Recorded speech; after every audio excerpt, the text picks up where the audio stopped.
Nityananda Yadvaita Gadadhara Srivasade Gaura Bhakta Vrinda Hare Krishna Krishna Krishna Hare Hare Hare Rama Rama Rama Hare Hare. So we continue reading from Srimad Bhagavatam.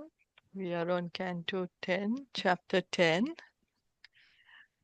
We heard the beautiful prayers by Nala Kuber Manigrave, and their desire is to be the servant of Lord Krishna. They want to be a servant of Narad Muni, and they want to engage all their senses in the service of Lord Krishna, always hearing and chanting his glories, and using all their senses in glorifying Krishna, serving Krishna. So reading on, Shri Shuka Vacha, Shri Shuka Uvacha it, Itam Sankirtitastabhyam Itham Sankirtam Tabhyam Bhagavan Gokuleshwaraha Bhagavan Gokula Ishvaraha Damna Chol Ukhale Baddaha Namna Cholukhne Baddaha Prahasan Aha Guyako. Prahasan Aha Guyakau. Translation and purport by His Divine Grace, A.C. Bhaktivedanta Swami Srila Prabhupada. Sukadev Goswami continued, the two young demigods thus offered prayers to the Supreme Personality of Godhead. Although Shri Krishna, the Supreme Godhead, is the master of all and was certainly Gokuleshwar, the master of Gokul, he was bound to the wooden mortar by the ropes of the gopis, and therefore, smiling widely, he spoke to the sons of Kuvera the following words. Krishna was smiling because he was thinking to himself, these two young demigods fell from the higher planetary system to this planet, and I have delivered them from the bondage of standing for a long time as trees. But as for me, I am bound by the ropes of the gopis, and am subject to their chastisements. In other words, Krishna submits to being chastised and bound by the gopis because of pure love and affection, worthy of being praised by a devotee in so many ways.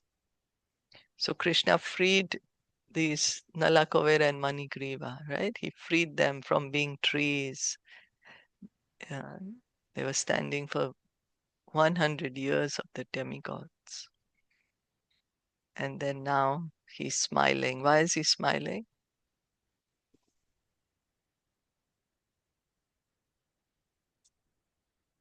He's smiling because he's thinking that me myself has been tied by the gopis.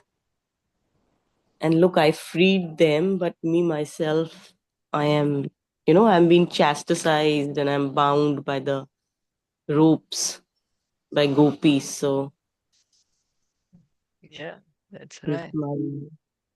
So we can see Krishna is God, most powerful person. He can free anybody at any time, in any condition. But he himself is bound by the gopis' love, by the devotees' love. So this is Krishna's love. He loves the devotees so much. Shri Bhagavan Uvacha Shri Bhagwan Uvacha Gyatam Mama Pure Vetat Gyatam Mama Pure Veta Rishina Karunatmana Rishina Karunatmana Yat Shri Madandayor Vaghavir Yad Shri Mad Andhayo Bhagimbhir Vibramsho Nugraha Kritaha. Vibramsho Anugraha Kritaha. Sorry, the Supreme Personality of Godhead said, the great saint Narad Muni is very merciful. By his curse, he showed the greatest favor to both of you, who were mad after material opulence, and who had thus become blind. Although you fell from the higher planet Swarglok and became trees, you were most favored by him, and knew of all these incidents from the very beginning. It is now confirmed by the Supreme Personality of Godhead that the curse of a devotee is also to be regarded as mercy.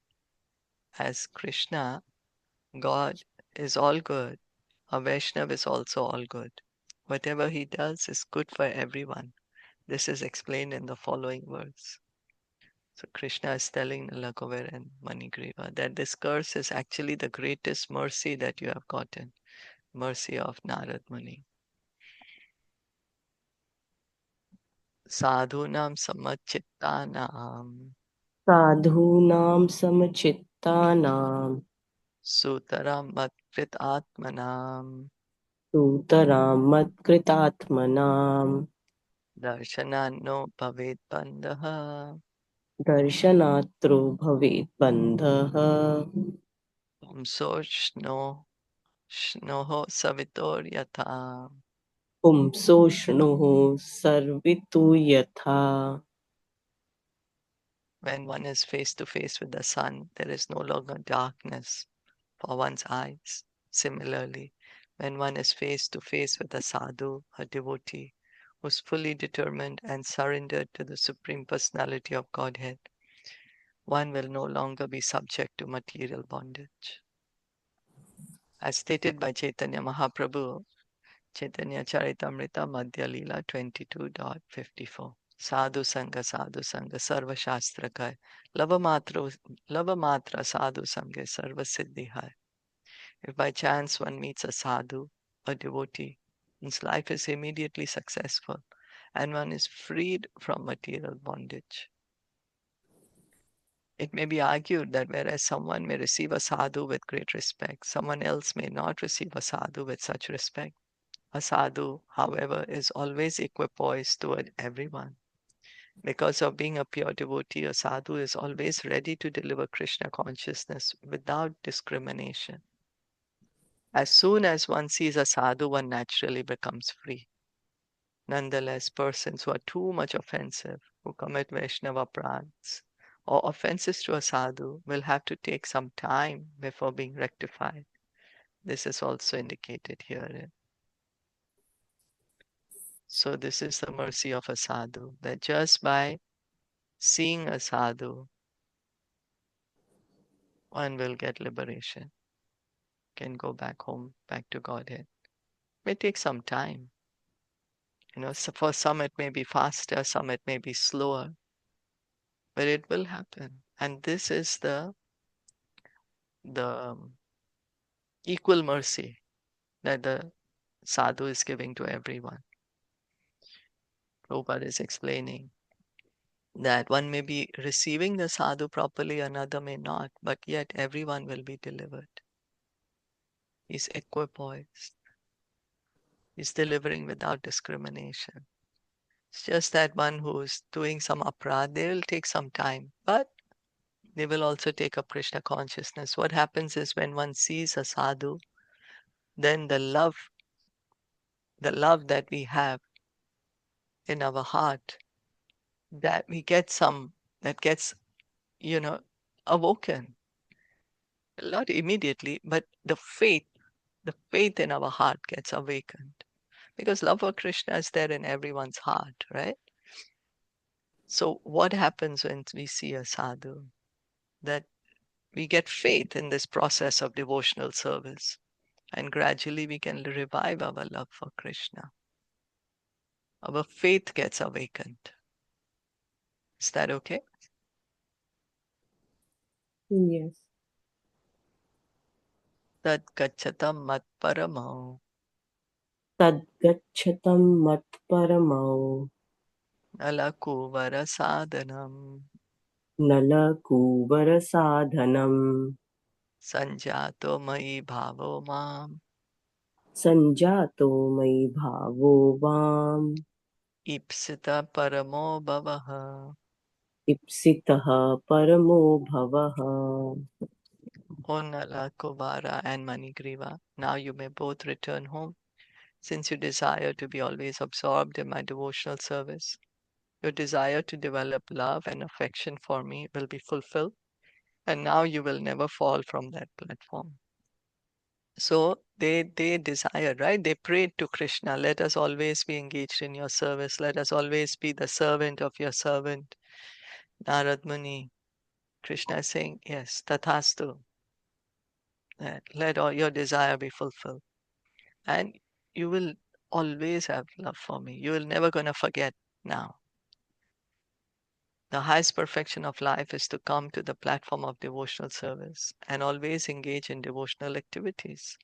Understanding this, Nalakuvara and Manigriva desired to attain that platform. The Supreme Personality of Godhead blessed them with the fulfillment of their transcendental desire.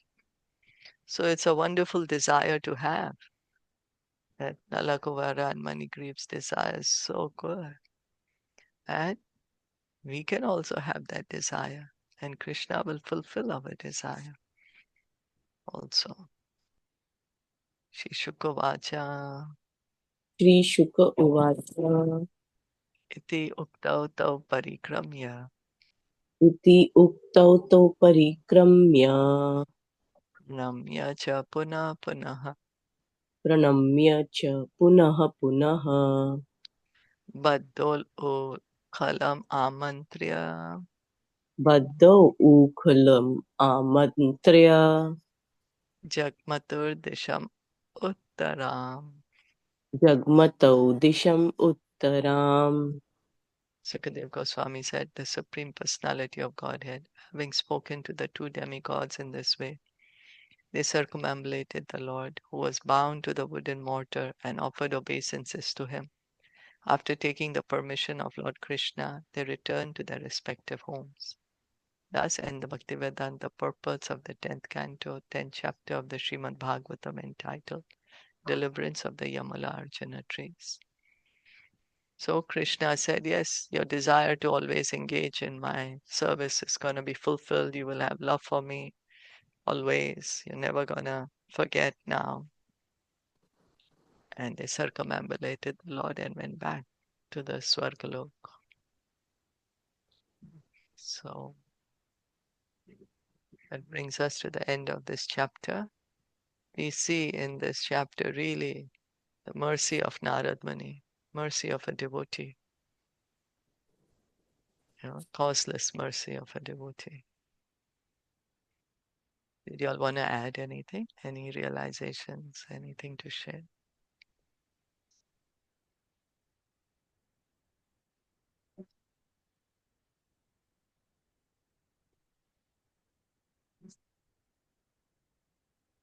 Okay, let's go on to the The last next one. part that we read, that the Mm, mercy of a devotee mm. is a disguise, blessing in disguise. The curse of a devotee. Yeah, Curse of a devotee is a blessing in disguise. Like how yeah. we might sometimes, and this might apply to us also, sometimes we might see that this is the situation is not favorable, but we just need to have faith, right? Because like how we have seen so many times that if a devotee is cursing, then it's a blessing in disguise. Even Parikshit Maharaj. Yeah. Well, Parikshit, well, Shringi was actually inexperienced. But Okay. Parikshit Maharaj, we can see his surrender that he was like, yeah, I accept the curse. Yeah. He did not I like, accept.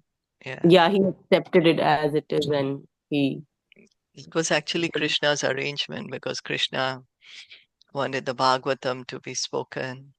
hmm, And yeah, Krishna's arrangement over there because, well, everything's Krishna's arrangement, but specifically, Krishna hmm, wanted that, okay, Bhagavatam to be spoken now.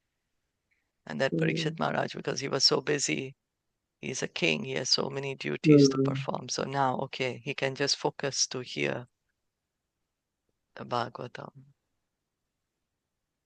But yeah, mercy of a devotee. We see Narad Muni, of course, that was not cursing Mrigari the hunter, how Narad Muni delivered Mrigari.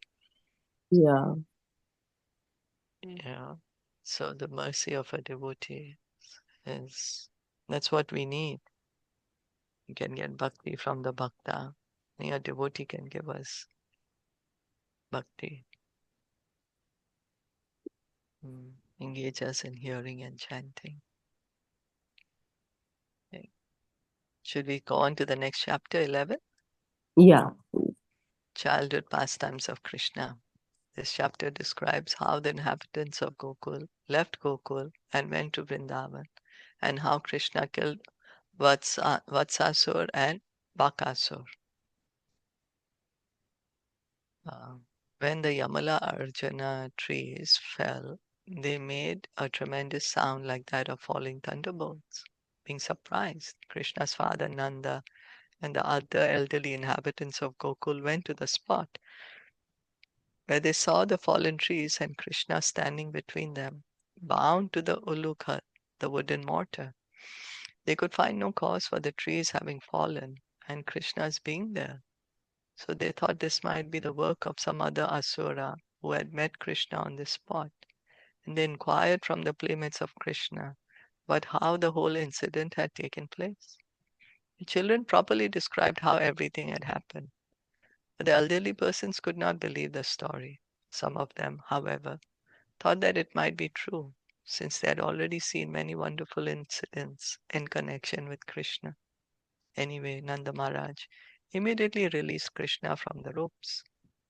In this way, Krishna, at every day and every moment, displayed wonderful incidents to increase the parental affection of Nanda Maharaj and Yashoda, who thus felt both surprise and joy. The breaking of the Yamala-arjunas was one of these wonderful pastimes. One day, a fruit vendor approached Nanda Maharaj's house, and Krishna gathered some food grains with his little palms and went to the vendor to exchange the grains for fruit. On the way, almost all the grains fell from his palms, only one or two grains remaining.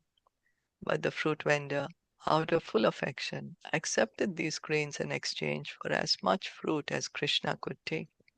As soon as she did this, her basket became filled with gold and jewels. Thereafter, all the elderly Gopas decided to leave Gokul because they saw that in Gokul there was always some disturbance. They decided to go to Vrindavan, Rajadham, and the next day they all departed. In Vrindavan, both Krishna and Balaram, after finishing their childhood pastimes, began to take charge of the calves and send them to the pasturing grounds, Gocharana. During this time, a demon named Vatsasur entered among the calves and was killed, and another Asur, in the shape of a big duck, was also killed. Playmates of Krishna narrated all these stories to their mothers. The mothers could not believe their children, Krishna's playmates, but because of full affection, they enjoyed these narrations of Krishna's activities. So, this is what we are gonna hear in this chapter. Shri Shukavacha Shuka Uvacha Gopanandadya Shrutva Gopanandadya Shrutva Drumayo Patato Ravam Drumayoh Patatoravam Tatra Ajagamu Kuru Shrestha Tatra Jagmau Kuru Shrestha Nirghata Bhay Shankitaha. Nirghata Bhayashankitaha. Sukadev Goswami continued, O Maharaj Parikshit, when the Yamala-arjuna trees fell, all the cowherd men in the neighborhood, hearing the fierce sound and fearing thunderbolts, went to the spot. So it was a huge crash. Something falls down, we get afraid. We want to see what happened. So everyone got afraid. What happened? Such a loud noise was there. Bhumyam nipatitau tatra. Bhumyam nipatato tatra Dadrashur Yamala-arjuna. Darshashu Yamala-arjuna. Vabramostad avigyaya. Bhabramustad avijnaya. Lakshyam patana karanam. Laksham patana karanam. There they saw the fallen Yamala-arjuna trees on the ground, but they were bewildered because even though they could directly perceive that the trees had fallen, they could not trace out the cause for their having done so. Considering all the circumstances, had this been done by Krishna, he was standing on the spot, and his playmates described that this has been done by him. Had Krishna actually done this, or were these merely stories? This was a cause of bewilderment. They're seeing the trees fallen down, and Krishna is standing there. So they're like confused. What happened, you know? Why? How did the trees fall down? So we continue tomorrow. That's almost Okay. up. Did you all want to say anything? Add anything? I just wanted to ask. So, like, just a review. So, after after they were named, after their name ceremony, when we finished the naming, because when I went, we were reading about name of the Krishna, right? The Krishna was Yeah. named by Acharya, Gargamuni. Mm-hmm. Then Mm-hmm. in the ninth was that there's no Asur until yet, right? Yeah, ninth was Damodar. Damodar Ashtakam, Damodar right? Leela. Leela. Damodar Leela. And then after Mm. Damodar Leela was the deliverance of Yamala-arjuna. Yeah, So no that's right. Asura After until naming, now. yeah. Yeah. After Okay. naming, then was uh, Yashoda Mai tying him, then Yamala-arjuna, and now we are gonna hear. Okay. Yeah. Mm. Thank you. Okay. Thank you all for listening and enjoying Srimad Bhagavatam ki jai, Shla Prabhupada ki jai, Gaur Bhakta Vrinda ki jai, Hare Krishna.